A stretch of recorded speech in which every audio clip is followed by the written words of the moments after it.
The advice and opinions expressed by the host of Autism Live and her guests are meant solely as suggestion and should not be in any way construed as child-specific advice. Any choices you make in determining your child's treatment are completely at your own discretion.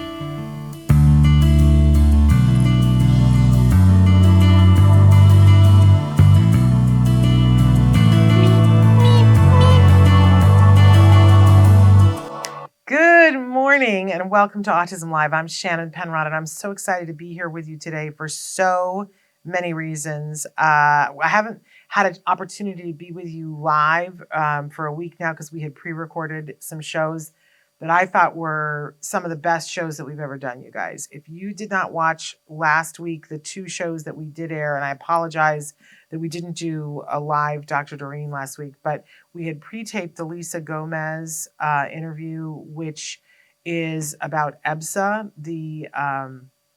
oh my gosh, I'm not going to be able to remember all the words, but it's the Employment Benefit Security Administration. It's a division of the Department of Labor. And she gave us some amazing news. If you're having any issues with your insurance or accessing the benefits of your insurance, like you're being denied for any reason or you're being put on a waiting list for exorbitant amounts of time, we gave you information, a number to call. That was last Monday. Lisa Gomez, find that episode, earmark it because it was good stuff. I had people writing to me going, "Oh, Shannon, I needed this show so bad." And I went, I know. For any of you who are struggling with your insurance and gaining access for autism or anything else, but also for autism, they want you to contact them. It's free. It is a federally funded program to help you to gain access to the actual insurance that you're supposed to. You know how today's about common sense, you guys. We're going to be talking about common sense today. And that is a common sense thing. You paid for insurance, your employer paid for insurance, you should be able to access those benefits. So that was last Monday. And then last Wednesday, we aired the interview that I did with Shane Newmeyer. And I'm such a huge new fan of Shane's. And one of the things that we talked about during that show is how important it is for those of us that love individuals on the spectrum. Yeah. Sometimes it's so hard that seems like there's two camps, right? That there are self-advocates and parents, and everybody always goes, it seems like these two groups should be together and making something wonderful happen. But sometimes there's a little bit of a disconnect. But I loved that show because I felt like we bridged a gap. And one of the ways that we bridged the gap is that Shane was talking to us about there is a new consideration that they were looking at for the FDA, looking at should they be allowed to use shock therapy in treatment facilities for people on the spectrum. And if you feel strongly about it like I do, we gave you some information. I will say that the comment time is supposedly past due, but I know I've written to the FDA and said, excuse me, why are you allowing 90 days comment for some things and only 30 on this? We'd like to be heard. You can do that too. Check out that show with Shane. I just thought it was a lot of common sense. Shane was saying, we want to be treated like human beings. And I was saying, of course, we want to help you to learn and grow. And we were able to talk about things. For me, I don't know. I want you guys to watch it and tell me what you think. But it filled me with so much hope that there's more middle ground for us with self-advocates to get them to see we are on their team. So I really love that. So anyway, that was last week. This week, we got some fun shows for you. Today, we have got a really wonderful guest who's got a book coming out tomorrow that I guarantee you're going to want to get. Talk about common sense. The name of the book is Naturopathic Wisdom, a common sense mind-body approach for struggling children and teens. How about the rest of us? I think, because I'm definitely struggling. I was out sick last week and I want some common sense in my life. And so Dr. Marlo Payne Thurman is going to be joining us in just a few minutes to talk about some common sense for all of us about our bodies and how our bodies work and how we feel affects how we think, affects how we do, right?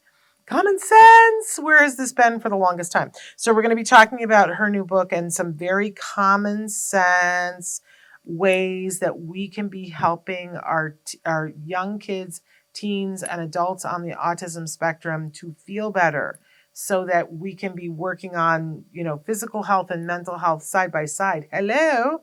Yeah. So I can't wait to talk with her about that. But first of all, I want to remind you that we're live right now. Good morning, Rodney. How are you? Thrilled to have you here with us. Thrilled to have all of you here. We're live right now on Facebook, YouTube, Twitter, and about a dozen other sites. Our fabulous Chris Desmond is going to start to show some of those to you on the screen while I talk with you. I want to remind all of you that we are live right now and that you can interact with us in any of those platforms that I was talking about that are live.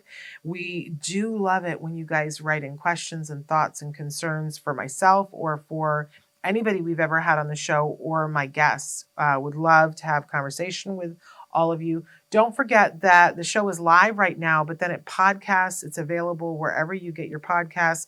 And of course, we have our very robust YouTube channel, all of the places. So you can watch and listen on YouTube, or you can listen in podcast, whatever makes you happy. Now, and most of you are listening in podcasts, and we absolutely love that you're taking us with you. You will notice that there will be advertisements that air while you're listening. There's a very simple reason for that. There is a cost. Every time somebody pushes the button and uploads the show, there is a cost for that. And so to defray that cost, we have advertisers that are generous and make sure that, we are able to keep doing it and keep the lights on, and that you don't have to pay anything for that free download. That is the whole purpose of that.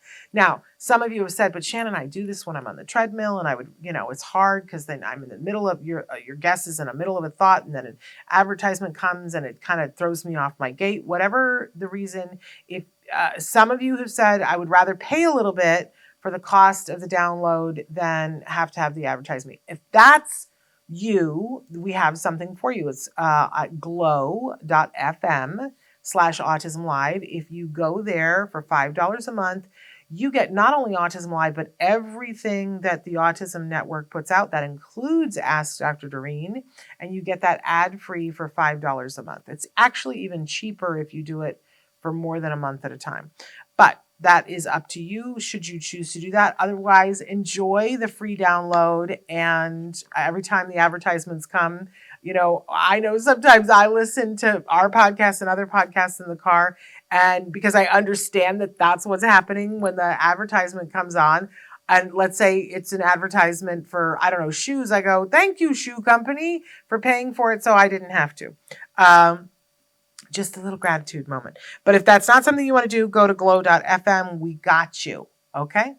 Wonderful. The other thing I wanted to take just a minute and say is that we are going to be here live tomorrow with Dr. Grant Pichet. And last week we were going to do the show on reading comprehension. So we're doing it tomorrow. And I'm going to do my level best to be here. I feel so bad. I try never to call out sick for when it's a Dr. Doreen, and last week it was just not happening. So anyway, I'm going to do my level best to be here tomorrow.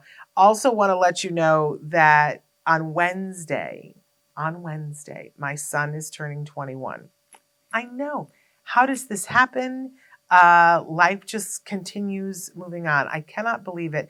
I get very weepy this time of year. I live in Los Angeles, and it's a very specific time of year that we have May gray and June gloom, where you wake up and it's just, you feel like you live in London. It's all socked in, foggy, and it doesn't burn off until like 2:00 in the afternoon. So the mornings are just like you're walking through haze.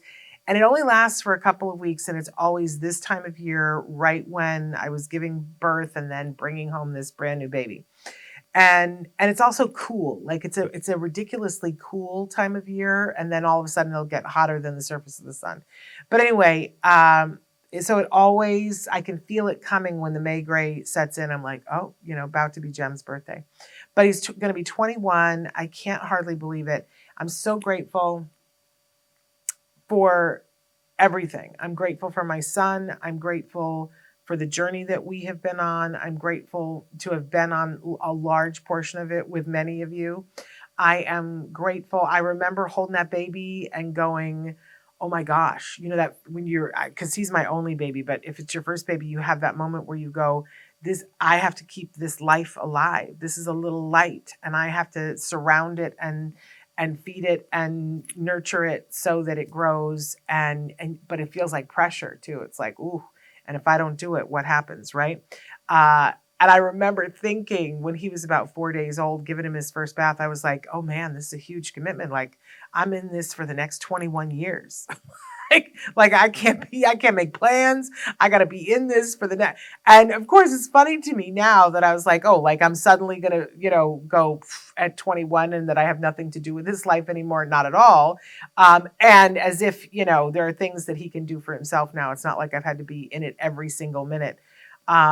Although, because of the diagnosis, there were a lot more years that I was right there doing things than I would have been otherwise. But I'm also really, really lucky because he's doing so well. And I just wanted to take a moment and say how grateful I am to everyone.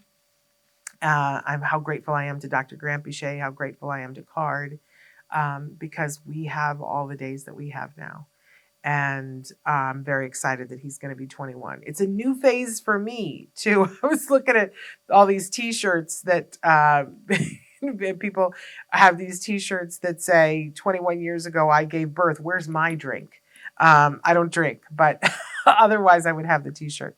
Anyway, so long story short, I'm not going to be here live on Wednesday because I want to be with my kid on that day. And I tried to talk him in and coming and doing a whole show with me. And we both decided that probably isn't like the best thing for him right now. So we're going to do a special show on Wednesday that I'm pre-taping for you guys. That's all about autism diets. I'm just going to go through all the different autism diets, what they are, what it's like to be on them. Because I think all but one we've been on. We haven't done the low oxalate, so I know a little bit about it, but not all that much about it. Anyway, so we're going to go through all of those diets and talk about the experience of them and why you might go on one and why, what's good about and what's hard about some of the diets. Because I think it's confusing. But here's the funny part is that it's so much easier now than it used to be. Because these diets are so much better known and there are so many more products. But that can be confusing too. So anyway, I was serving a gluten-free thing to someone not that long ago, a couple of weeks ago, and they were eating it going, this is gluten-free? I thought that gluten-free stuff tasted like asbestos tiles. Why did this taste great? Like I would eat this every day. And I said, yeah, gluten-free products have gotten so much better. It's a really good thing. And then my other friend who was sitting there said to this person, yes, but don't be deceived. That doesn't mean that it's healthy. And my friend was like, what are you talking about? And she's like, no, the fat content that is like 7 times what it would have been in the non-gluten-free one, because that's what they did to make up for the taste.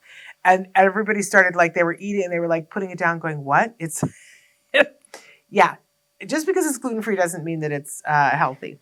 So, but there are some gluten-free options that are quite tasty now. We love that. Anyway, I got to hurry on here. We got to get to the jargon of the day so I can get to my guests. So our jargon term today, we like to take a jargon term and we give you an actual definition. And then it used to be that I would make fun of that. And then we would give you a secondary definition and we would try to make it a little bit more accessible. I will tell you though, it's almost like us making fun of it. I don't want to say that we're that powerful, but it's almost like the universe kind of snapped to and got it and went, hey, these definitions aren't that helpful. So now we're just giving you 2 definitions, trying to narrow it down so that hopefully you can use the term and understand it and go, this is how this applies to me, or this is how this doesn't apply to me or to the person that I love on the spectrum.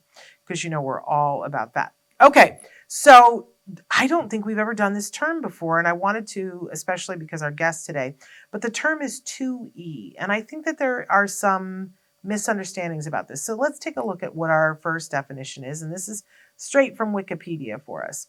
The term twice exceptional, which is what 2E, often abbreviated as 2E, entered the educators' lexicons in the mid-1990s and refers to gifted students who have some form of learning or developmental disability. These students are considered exceptional both because of their giftedness, for example, intellectual, creative, perceptual, motor, etc., and because they are disabled, for example, specific learning disability, neurodevelopmental disability, etc., or neurodivergent. Okay, so we're getting a picture here of people that are gifted in some way, but also have some form of developmental disability. Let's move on to our working definition and see. Here we go. Gifted individuals who need support due to a documented disability or learning difference. It is critical to provide adequate support to these individuals so they can succeed. And I think this is honing it down for us because so often people, isn't it funny how everybody likes to put things into neat little boxes? Oh, well, so and so is smart. Oh, so and so is, a great runner. Oh, so and so is whatever. And we put them in neat little boxes. And I don't think people fit into boxes, neat or otherwise, right? And I think that when I think about all the people that I know who have experienced being on the spectrum for themselves or people who love someone who's on the spectrum, um, I, we get into that scary territory where people go, oh, they're not all savants, right? Sometimes we see these amazing inspirational things online. The young man that they flew him in a helicopter over the city, and then he sat down on a huge piece of paper that went around the room and was able to draw it all completely to scale, completely accurately after having looked at it for one time, right? We would call that a savant ability, right? But we know that this is a person who has significant communication difficulties, right? It's just so interesting how everybody wants to focus on just one thing or the other, when in fact, both of these things can exist in the same space. And that we should celebrate things that people are gifted about. And we always want to play to somebody's strengths and give them opportunities to move fast with their strength. But too often, I think, and I'm a former educator, too often in the education system, we don't give the support that somebody needs in the area where they're struggling. And, gifted and struggling are continuums, right? That if someone is a brilliant basketball player and they can go out and they hit the court and they can hit a 3-point shot every single time, that is wonderful. We wouldn't ever ask them to stop doing that, right? We would create environments in which they could do that and succeed. But if that person isn't able to read, then we would never just be like, well, let's just focus on the basketball thing and let's give up on trying to teach you how to read, right? That wouldn't be common sense. And remember, our word for today is common sense.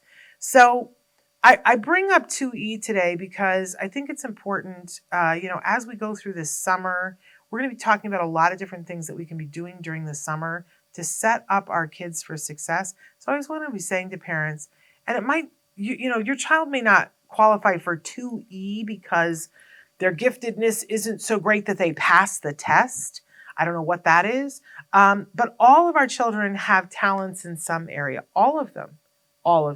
That doesn't mean they're a savant, but everybody has things that you're better at, right? And I think summer's a great time to be playing to those strengths, but also looking at where does this person need support? And let's just give them the support they need for both things.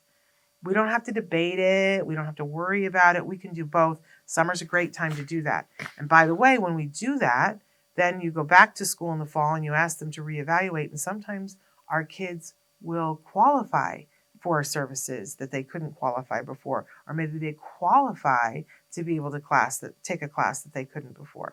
So that's what I wanted to say about 2E. And I think that our guest probably will say a great deal more because she is an expert in the 2E category. So let's talk about Dr. And I always mess up her name. I want to say Margot, and it's not. It's Marlo. Dr. Marlo Payne Thurman. She began her career as a public school psychologist, This led her to the field of autism, where she developed a special interest in meeting the unique needs of those individuals who were asynchronously developed into the realms of high functioning. I don't even understand the sentence, and she's going to have to explain it to me. High functioning autism. From there, she expanded her work to address the broad needs of all gifted and twice exceptional learners, including those diagnosed on the spectrum. In 1994, she opened a private practice to provide assessments, advocacy, special education consultation, sensory and behavior support, and socio-emotional skill building to meet the needs of a growing population of gifted, twice exceptional, and learners with autism. In 1999, she expanded her learning and teaching models to own and direct the Bryden School of Exceptional Children, which was a play-based therapeutic school serving over 150 children in grades 1 through 8 who were identified as twice exceptional. Did I tell you she's an expert in 2E? She is. She later created 2E consulting services to expand her testing services and to train and support individuals and programs working with a wide range of asynchronous and you're going to have to explain that to me, Dr. Thurman, and neurodiverse learners. With doctoral level training in both School of Psychology and Special Education, an added doctor level training certificate in original medicine in the field of naturopathy. I'm getting all the words wrong. And specialized training in licensure and addiction counseling.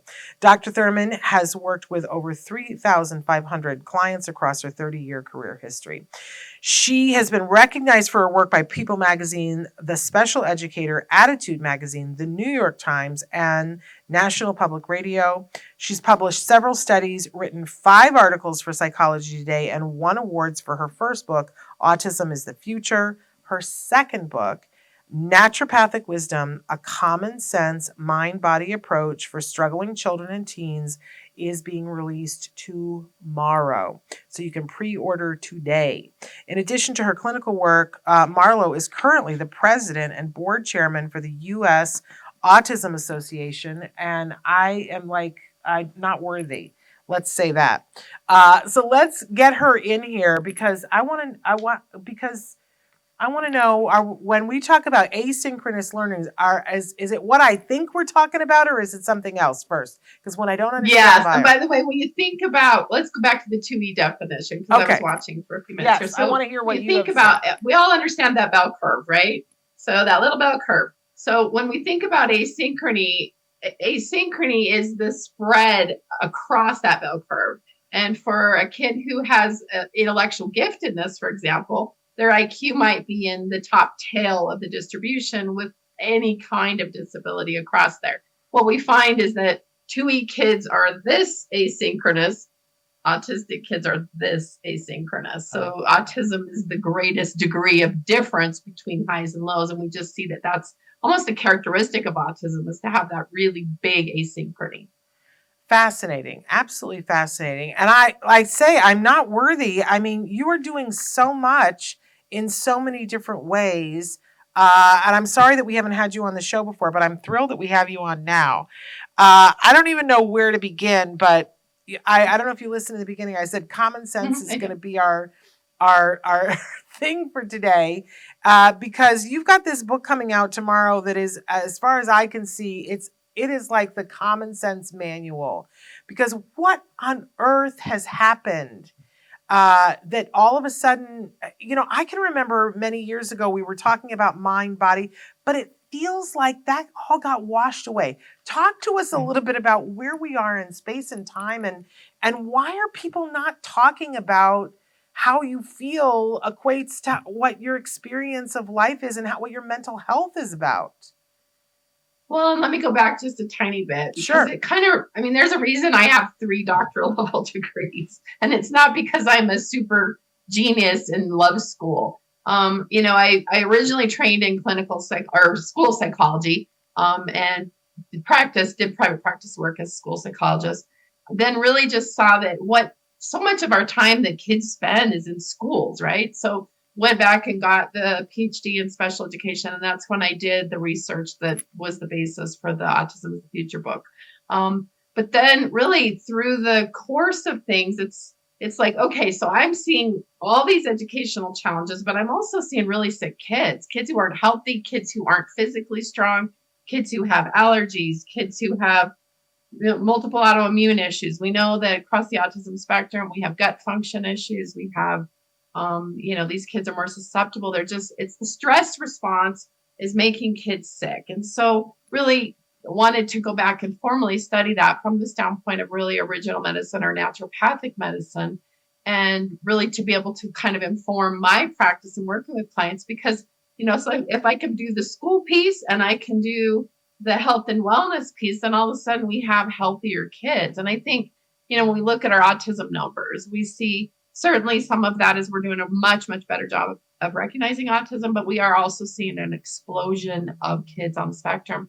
And so the reality is how many of our kids could be helped just by having healthier diet, healthier wellness, and we lose, kids don't play outside, kids don't move, kids don't exercise. I have so many, especially during COVID, we had so many kids that just kind of got couch locked, and some of them are not uncouch locked. They're just locked to video games. They haven't been outside. They, eat that one meal every day. So there's just a lot of health, wellness, nutrition pieces that are part of, I think, what we're seeing in terms of the rise of severity of mental health in our kids. And that affects, obviously, autism as well as other populations. And this may not, you may not be able to answer this because I want a solution to a problem, but it is fascinating to me that as an educator, you were looking at this and going, okay, but there's this other piece.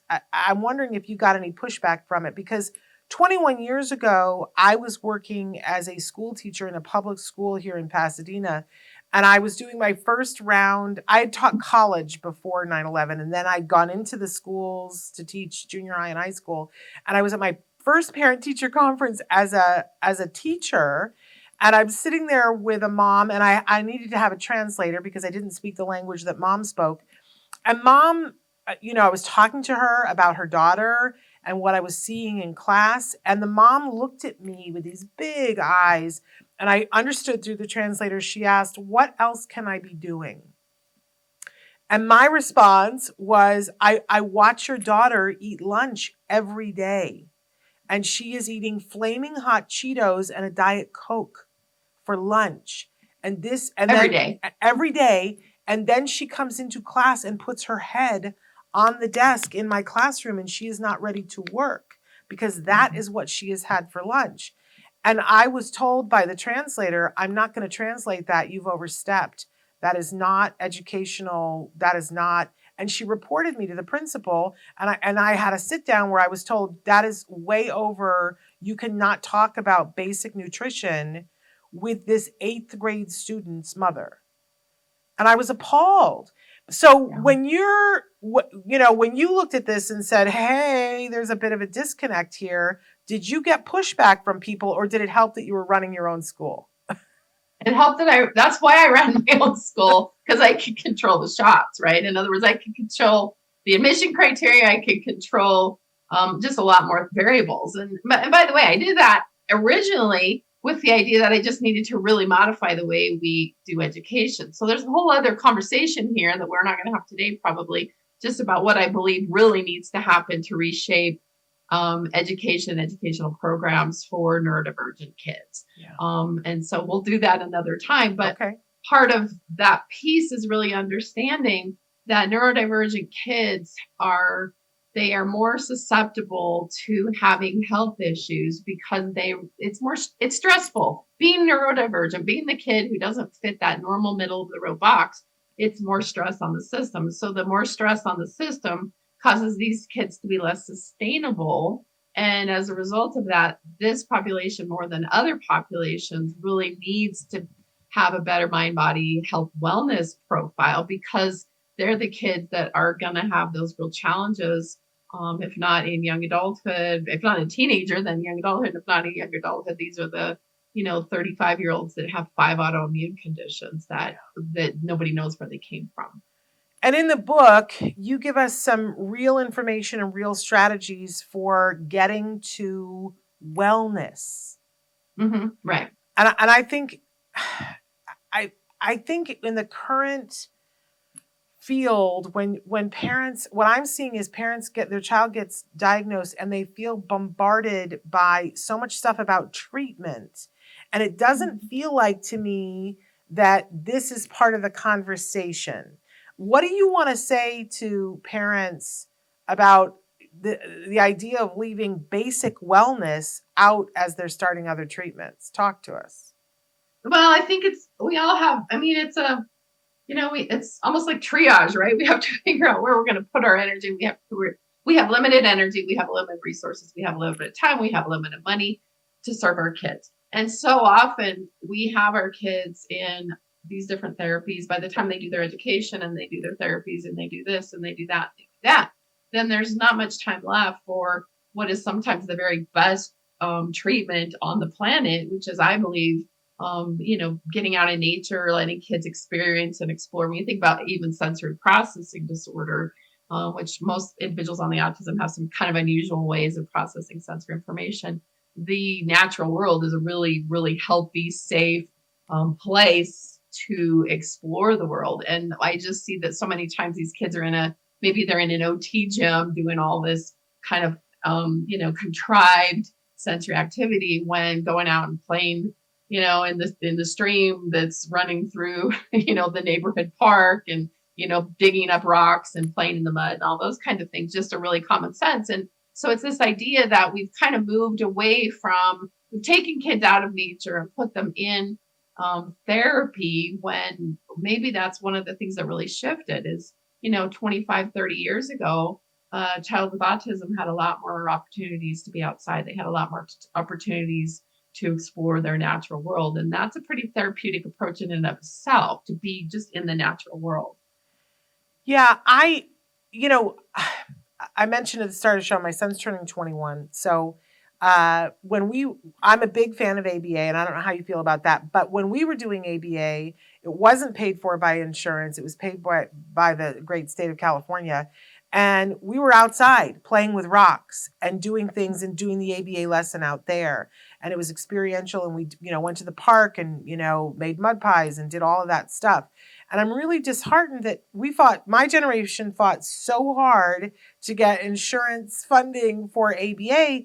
But now I yell on a weekly basis because I feel like the tail is wagging the dog, that recently we came across a funder that will not fund things that happen outside.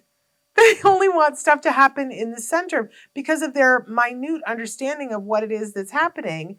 And I'm like, that makes no sense to me whatsoever. They won't fund for the child to go to a grocery store. They won't fund for the child to be in the park. They won't fund for the child to be in the parking lot working on safety. And this is just one company, but I see that this is the direction. They're like vanilling things down to where there's no way it can be effective. Well, and when this, especially under an ABA model, we always have the problem with generalization, right? So we can teach a skill in the clinic, but how does that translate then to the real world? And so the kind of principles of naturopathy, and by the way, there's a number of those, and the book goes into quite a bit of detail. Actually, what is naturopathy? When I started, I didn't even know what naturopathy was. Well, tell us, because I'm not sure that I think I know, but maybe I don't know.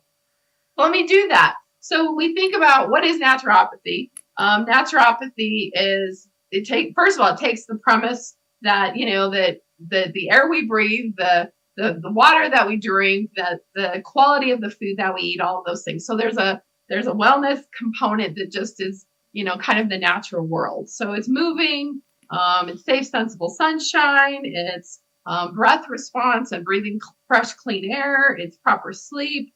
I have a chapter in here on forest bathing, and that's a pretty interesting field out of Japan. That's really, they're actually treating under randomized clinical trials. They're treating mental health, particularly depression and some of these other like stress response type disorders with 15 minutes in the forest, and then doing it just like you would like a drug trial. So it's this idea. So it includes homeopathy, it includes massage therapy, it includes herbology, plant-based medicine. So there's a bunch of different practices within that, and even including like water therapies. And by the way, we think about when you go to the spa, right? That some of those things are part of naturopathy too. So there's this whole broad collection of practices that were really pretty popularized right around the turn of the century. And when I say the turn of the century, I mean like the late 1800s, early 1900s. And that's because that was the time period when the American Medical Association was getting very powerful, but we didn't really have a lot of scientific-based medicine yet. And so what's happening is, we're like lancing babies' gums with, lancing them and then treating them with cocaine. This was something that was happening to babies. Yeah. And so the naturopaths came along and said, wait a minute, there's a really natural, healthy way to treat teething in babies, among other things. And some of the practices seem kind of outrageous. So they actually founded the field of naturopathic medicine, and that's when naturopathy became a formal field of study and training.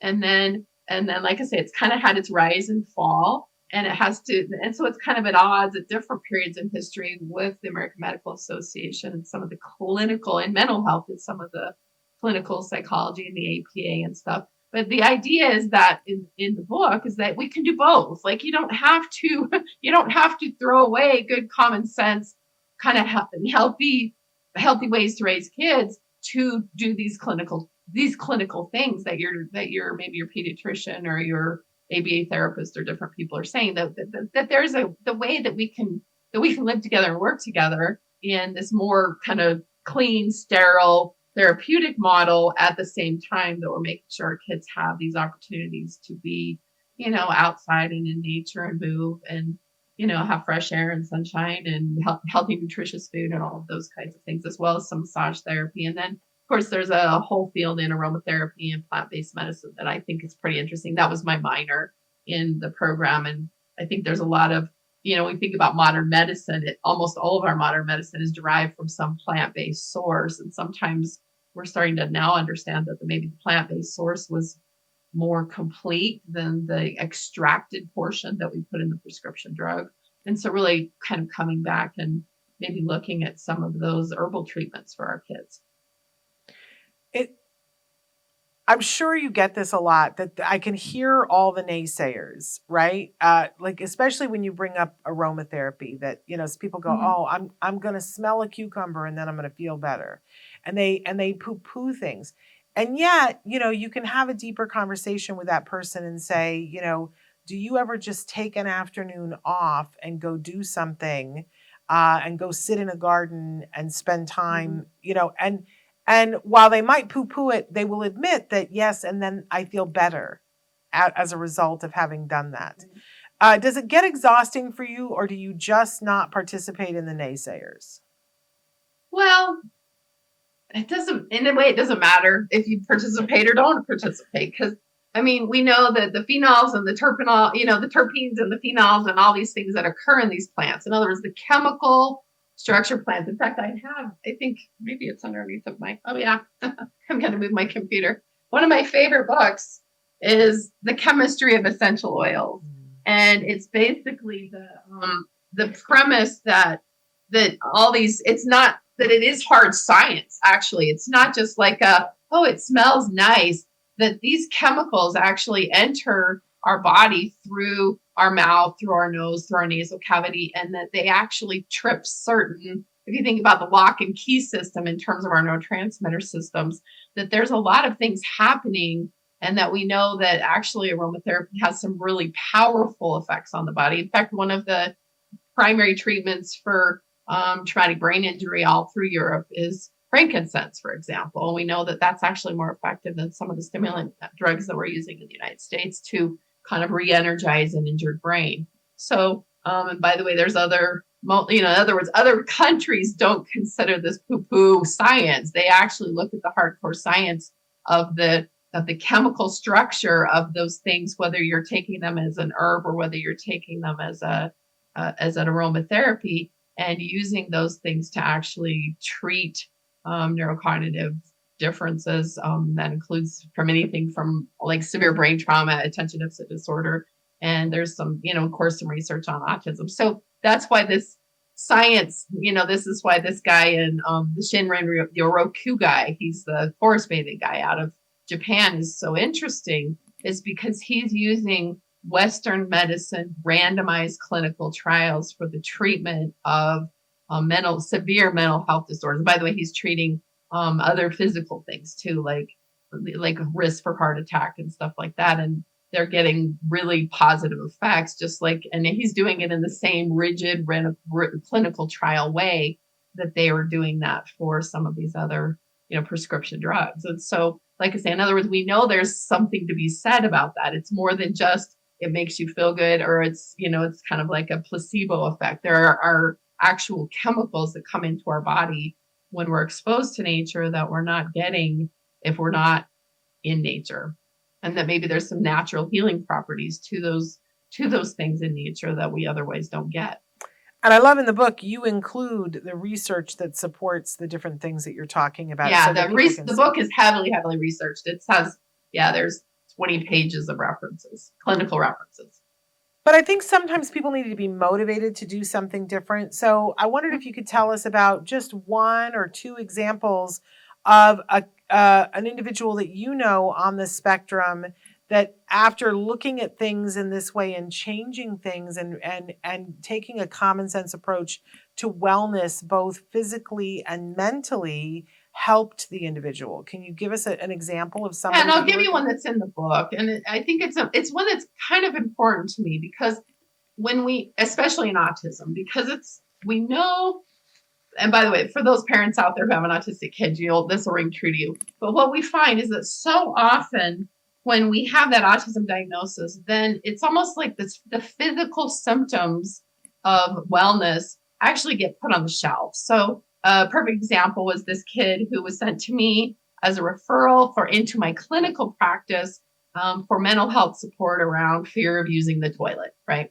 And this kid had blocked bowels all the time. They irritated his digestive system multiple times. He would go days, sometimes 5, 6, 7 days without having bowel movement, and had a lot of pain on using the bathroom, and just really was struggling with that.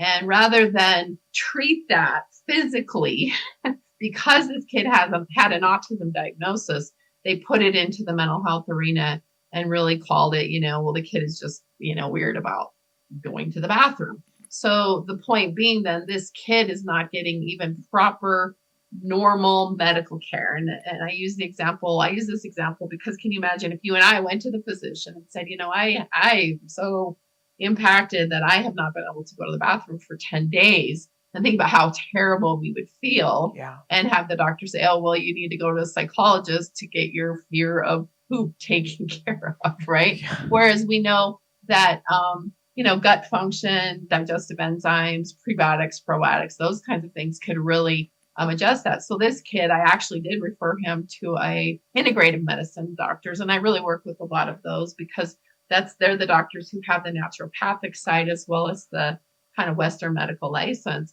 And they actually worked with this kid and that got his gut functioning. And he didn't have a fear or an anxiety going to the bathroom. He was in a lot of pain around that. So that would be one kind of example where this kid's life was changed by this integrative approach where, somebody who's taking serious the fact that his autism has caused some digestive bowel issues for him and that he needs some specific prebiotic and probiotic and digestive enzymes. And his doctor started with a stool sample and he had some really specific kind of imbalances there. We know a lot of our kids have food sensitivities. We know that celiac is common in the autism spectrum, but we just know that these kids are just so much more sensitive and they're running with such a high level of stress response that they're more prone to have physical conditions.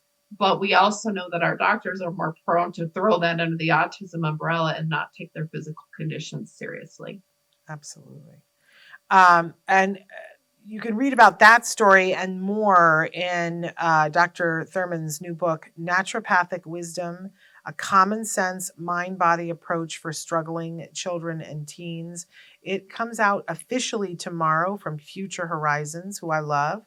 And you can get it from Future Horizons, but I would imagine it's also available for pre-order today from Amazon and other major Yeah, any booksellers. of the booksellers have it. It's Barnes and Noble, Target. I mean, all of the booksellers have it all over. So you can. It's pretty. It's funny. It's done really well on pre-sale, so that might be a good thing. Yeah, of course. So you guys can get it right now, and it'll be shipped to you. You'll probably get it at the same amount of time. So I want to urge you to do that. What motivated you? Because this is your second book. What was the nudge in your back that you went, "This is the book that I need to write now"? Well, part of it is I kind of made the decision. So I after I kind of got, well, I got that PhD in special education about 15 years ago, right? And that's when I wrote the Autism is the Future book. Yeah. And that was really kind of adult. And by the way, that's a really 2E book, to be really honest, because what that is I interviewed about 25 adults who are on the autism spectrum and said, okay, what do you wish your clinicians and your parents and your teachers and everybody knew about you when you were little? And so these are pretty high functioning, pretty successful adults who have really, who were diagnosed as children with autism spectrum disorders and grew up and really had a lot of insights about what autism actually is, cognition, the learning style, all of that kind of stuff. But what I think happened is then I decided I've always been interested in the natural side. In fact, I probably should have gone to medical school. If I were to do it over, I'd probably just go to medical school and go that route anyway. But so what happened is I started kind of taking this hobby degree just to learn for my own personal herbology. I was really interested in herbology, plant-based medicine specifically. And I was on my own kind of healing journey. And you'll hear that in the book. I was very ill. I had a head trauma. I had a traumatic brain injury about 25 years ago, and just had a lot of health issues kind of relating to that through the years, and kind of had my own overnight asynchrony in terms of my own cognitive profile. Was kind of, because of the head trauma, got put into a neurodivergent category myself. But the point is, I was kind of working on trying to heal myself too. And as I was doing this kind of hobby degree in naturopathy, I was like, oh my gosh, this applies so much to all the kids I'm seeing in my practice. I'm just seeing really, in a 20-year period of time, I just started seeing that my kids, they're not healthy. They have these dark circles, and they have this brittle hair, and they have thin skin, and they have poor posture. And so I was just seeing a lot of health issues in my kids that I was working with in my practice. And so as I was taking this hobby degree, it kind of all came together that maybe this was a missing link in terms of how we address and treat the needs of kids. It's like we do the mental health and the clinical, and that might be ABA therapy, that might be speech therapy, all these different therapies. If we, properly address the educational side, that gets another piece. But this was a kind of a huge missing piece that nobody was really talking about. And I think, you mentioned this early. People like to keep things in compartments, right? Yeah. They want people to be in this box or this box or this box. And I think what happened is realizing that the naturopathy gave us a really nice way to open up the boxes and say, we don't have to do this or that. We can do this and that. And I think that was a really important kind of aha moment for me that led to the book. That's amazing. And I hope that you guys are watching and that there's an interest sparked to want to know more. Because if we could say to everybody, hey, wouldn't you like your child to be happier? Wouldn't you like for your child to be healthier? Wouldn't you like for your child to feel good in their skin? I think everyone would say, yes, sign me up. I would like to do that. And that's really what she's talking about here. I want to say thank you to Rodney for liking and sharing. Joanne, we're so glad that you're here. I hope you're enjoying this topic. I think that she is. She said so exciting. Evelyn wrote in a question that I don't know if you want to help me to address. She said she wrote it in last week, but we ran out of time. Has a 15-year-old girl on the spectrum, not fully toilet trained, bites on her shirt. Do you have any thoughts about that? Well, first of all, toilet training sometimes is, you got to go back. So I would say we know, and by the way, if you ask the doctors who really treat kids with autism, we know that 60 to 75% of our kids on the autism spectrum have some digestive disruption. In other words, gut function issues. So the first thing I do on a kid who doesn't potty train till this late is really make sure that there's not some kind of problem in terms of the way that they're digesting. And that can be just sensory awareness around when my bladder is full, so it's a more complicated problem than that. Certainly the ABA therapies tend to be the best therapies for toilet training, but we know that on a kid who's not trained at 15, we probably tried all the therapies. So I would maybe tackle that from a physiology standpoint and make sure you haven't missed some physiology there that's contributing to why this child doesn't have the control that they should have at this age. So that's maybe how I would address the toileting issue. Do you want to talk about that other piece? Do you want to remind me what the other piece was? Biting on the shirt. That's sensory. So that's a proprioceptive. So when we think about that's a need for deep, and by the way, these are the kids who can pop their knuckles, they grind their teeth, they bite on things. So one of the things that we can do is get like I'll do like surgical tubing, right? The medical surgical tubing, buy it at fish stores, boil it. Actually, it's the same stuff. By the way, and I'll actually boil it in Jello water. So it has a little bit of flavor, and then actually put that so that child has something kind of safe to chew on. You want to also monitor that with the dentist so that kid doesn't damage their teeth, because those kids who are kind of biting and chewing, they're needing a lot of what we call proprioceptive or deep sensory pressure in their mouth and jaw. And so I've found that giving that to them, in other words, we don't prevent them from having that, we give them something else to chew on. There we go. And of course, my head always goes to diet, which we're going to be talking about on Wednesday, because I want to delve in more and know from Evelyn, what is your child eating? Because sometimes, if your child, we have kiddos that for whatever reason, like have not been able to yet figure out how to eat whatever the texture is. Like some kids don't want creamy stuff. Some kids don't want crunchy stuff, right? But that makes a difference in how things are going to translate through your intestines, which could make it harder for you to potty train, depending on what you're eating. Yeah. And then, but also we've seen kids that because they didn't get the oral motor, for various and sundry reasons. Like I think about the typical, I hate that word, but the typical developing, and you picture the child sitting in their high chair and using their pincer grasp and picking up the little O-shaped cereals, right? As an early finger food that they can eat. But for some of our kids, they didn't do that. The pincer grasp wasn't there. The oral motor wasn't there to chew on that thing. They spit it out. They choked on it, whatever. And they weren't getting the language oral motor at the same time. So now we find kids that are 10 and they don't have the musculature to eat the thing that we now want them to eat. So it can be this cascade where you get to 15 and you're having, now suddenly you want to be biting and chewing on things, but don't, it's not connected to swallowing. So I love your idea of getting it all looked at medically first to make sure of what's going on. Like if they have, we've seen kiddos that sometimes the bladder is immature and hasn't fully formed, which would make it hard to be potty trained. Mm-hmm.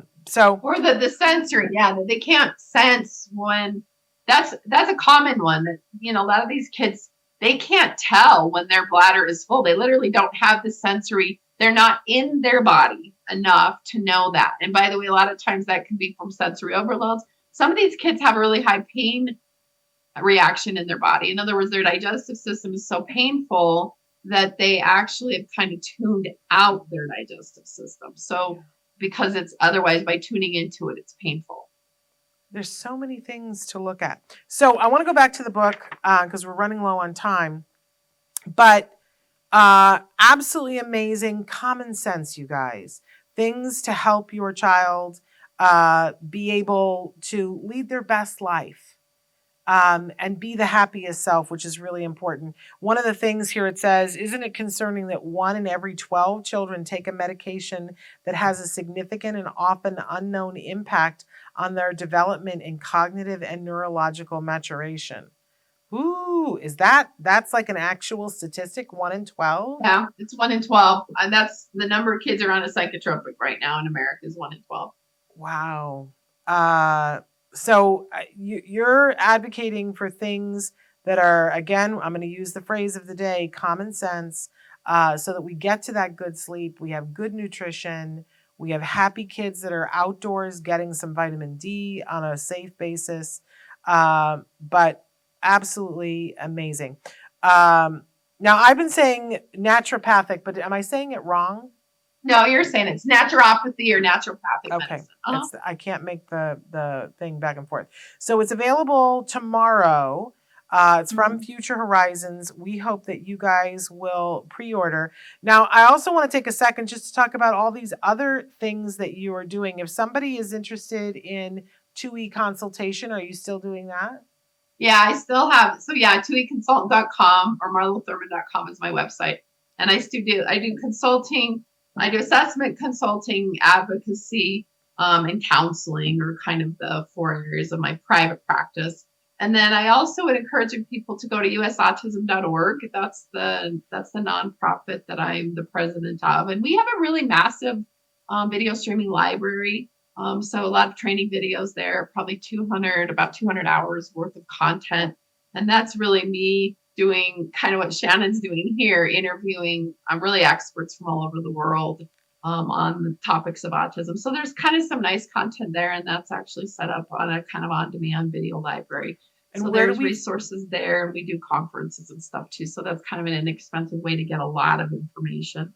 And where then, do we find like that I say, again? in terms of, I will say one more thing on the book, and I think it's important. So Yes.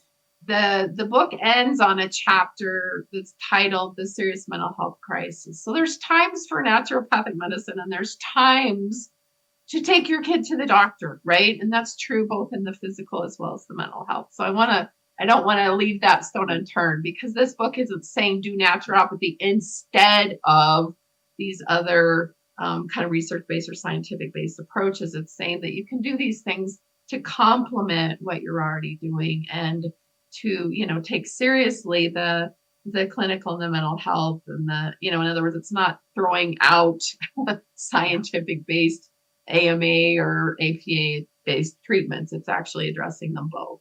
They're asking for, and I was going to ask for it too, Alicia. And so good to see you here. The websites again, because they want to be able to listen to your interviews. Yeah, and I'm easy to find. MarloThurman.com, 2econsultant.com are my websites, and then usautism.org is my nonprofit. There we go. Fantastic. Raina says, going back to the potty training, for me, besides ABA helping with potty training, my OT also helped with enteroceptive, which the new word for me, and interoceptive that focuses on helping. That's the awareness of how your body feels inside. So it's knowing when you're full, right? Knowing when your tummy is full, knowing when you have to go to the bathroom. Yeah, I was born without any of those things. I kid, but full. What's full? I don't know what full is. Amazing though. You're all smarter than me. And today I'm feeling it. All inches of it. New jargon to be added soon. I just am amazed at the work that you have done. And you just seem like somebody who you started on a path and you saw something and you went, okay, that's interesting. I want to know more. And then you got there and went, wait a second, I want to know more here. And that you just keep following your curiosity, and that is a gift to all of us. And we appreciate it. Thank you. Well, and by the way, my next one is really that's why I did addiction counseling, because I see all these kids who are screen addicted. So I'm just starting that. I'm just turning the corner. So I went and got licensed as an addictions counselor and did some formal coursework so I could license as addiction counselor. But so one of my next projects that I'm working on is, what is it about screen time addiction that is so powerful for so many of our kids on the spectrum, and neurodivergent in general, but the autistic kids, and how do so many of our autistic kids get screen locked, right? Like, how does this happen, and what can we do to address that? Because it is a form of addiction. And I think everybody is going through that right now. So we have to have you back on to talk about education, because you said something very incendiary, and of course I'm dying to know what you would want for education for our kids. So I would love to do that. And then we also have to have you back to talk about screen addiction, because I think everyone is dealing with it, and it's a double-edged sword, because there's so much that our kids can learn from screens. Absolutely. But yeah. And then some of them social. It's their only social life too. But being able to meter it so that it's healthy and not abusive, I don't know. I freely do not know. But Raina says, yes, I relate. Okay. So we'll have to have you back. I would love to do that. Thank you. And you in your email, I didn't even acknowledge it before, but I'm happy to come and be a guest, or really, I should reference Dr. Grampiche to come be a guest. She's better than I am. But we would love to have you kind of in the sisterhood with our relationship, with US Autism. Too. Well, happy to help in any way that we can. But thank you for being here, and congratulations on your second book coming out tomorrow. And I hope that everybody goes and gets it as soon as possible. Again, it's Naturopathic Wisdom is the name of the book, written by Dr. Marlo Payne Thurman. The subtitle is A Common Sense Mind-Body Approach for Struggling Children and Teens. But I think what you're going to find is that a lot of us mamas are going to see ourselves in the pages and go, oh. Absolutely. It applies to everybody, right? Yeah. But if you can treat the most asynchronous, you can treat everybody else in the middle. There we go. There we go. All right. Fantastic. Write a review for me. If you love it, write a review because it helps my book sales. I will absolutely do that. And everybody else should too. That does help. We always know that. If you write a review, it helps other people to find it, which is the thing that you absolutely. Pay it forward, right? You see something, it helps you pay it forward so somebody else can find it. Thank you so much for taking the time to be with us. I really appreciate it. It was a pleasure. And I look forward to being with you again. It's nice to know about you. Likewise. All right. You have a blessed, wonderful rest of your day. You take care. Absolutely. You too. Bye-bye. Thanks. All right, you guys, we're back tomorrow with Dr. Grampiche for Ask Dr. Doreen, and our topic is reading comprehension. So I can't wait to be here with her and with all of you. And then don't forget, on Wednesday, I'm going to do a parent-to-parent where we're just going to talk diets, autism diets, what they are, just a no nonsense. Here's what this one is. Here's what the difference is between this one and that one, because it can be a little confusing out there. All right, you guys. So appreciate you guys being here. We'll see you tomorrow. Until then, give your kiddos a hug from me and one for you too. Bye-bye for now.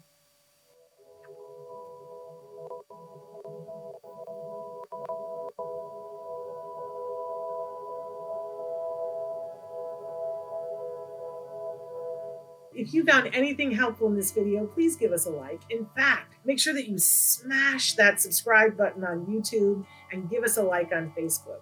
You can also follow us on Twitter and on Instagram for important updates.